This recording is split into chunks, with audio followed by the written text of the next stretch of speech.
For 3 days in July, a county fairground in the small Appalachian town of Wise, Virginia is turned into a temporary medical clinic. Many of the thousands of patients who wait in line for hours are coming for free dental care.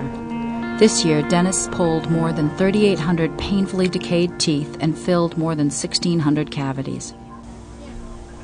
It's just this cascading series of events that you kind of sometimes just think, it's almost, you get a hopeless feeling that you can't, how can you help these people? The idea here is that most people come for their eyes and for their teeth, and those lines are really long. Oh, I'm sure.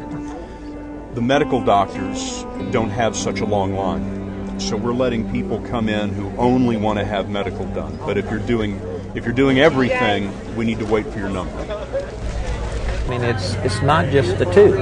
I mean, it's this whole series of things that are going on that create this state of unhealthiness that you just wonder how they go day to day, because I just can't imagine how it must be to have that much infection in your mouth and that much pain, because I've had dental pain, from abscessed teeth and just one tooth. And I know how that feels and how they can tolerate it as long as they do.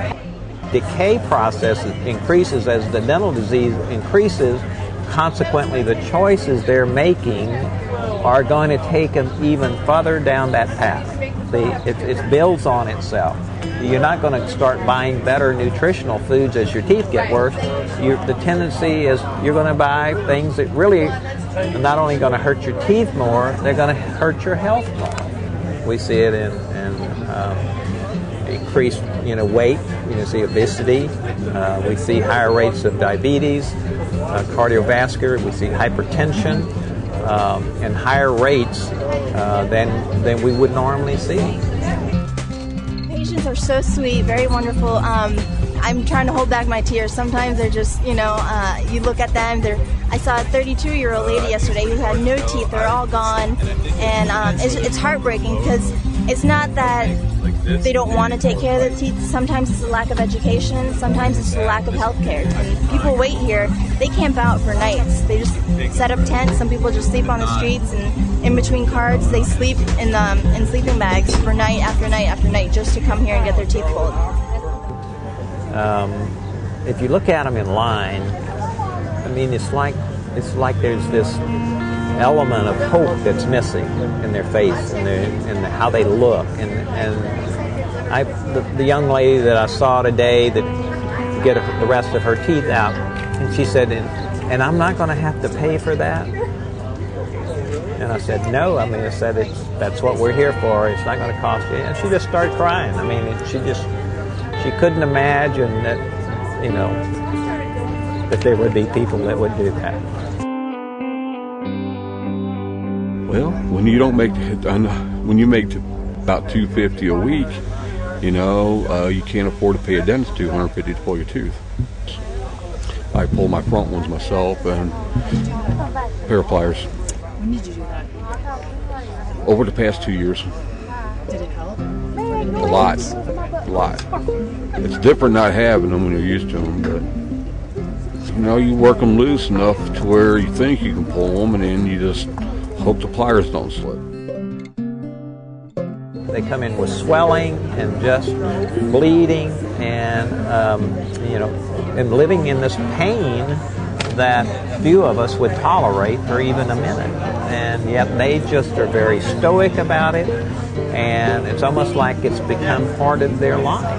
That's what you do. I mean, I saw a young lady earlier today that was probably in her 20s. She had already had her lower teeth taken out, and her upper teeth were maybe about half of them, maybe a third of them left. And how she ate, well, you can imagine, getting back to the food choices, she's not going to be eating a steak. She's not going to be eating even chicken. I mean, if she had a tender fish, she might be able to eat that. But she's not going to eat anything that's going to really be no fiber, simply because she doesn't have anything to chew with. I hope they pull them all. I mean, it beats the pain. Some Some of them go into teeth where there's not much of a crown, so you grab onto the root. And as you go down, they're all for like, some are for the front teeth, some are for the top, some are for the bottom. I've got good tough gums. My dad, he got all of his teeth out when he was in his 30s. And then he died at 54 and he never had dentures. Well, when you look at the number of people that we've seen over the last 8 years that have lost their teeth, that need dentures, they're probably in the hundreds. And I mean, they call this the lottery, winning the lottery if you get your teeth, get dentures here. Some of that pain is from not being able to, like she can't rest, so it's like she needs something in there.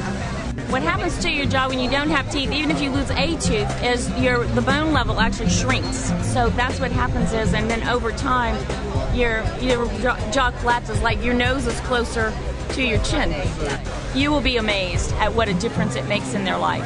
And it's amazing in what their facial features that'll fill out. I definitely want to cater my practice towards the population who is in great need of dental care, not necessarily cosmetic care, but actual, I'm in pain, I can't afford dentistry, please help me out. I would definitely like to be a part of that.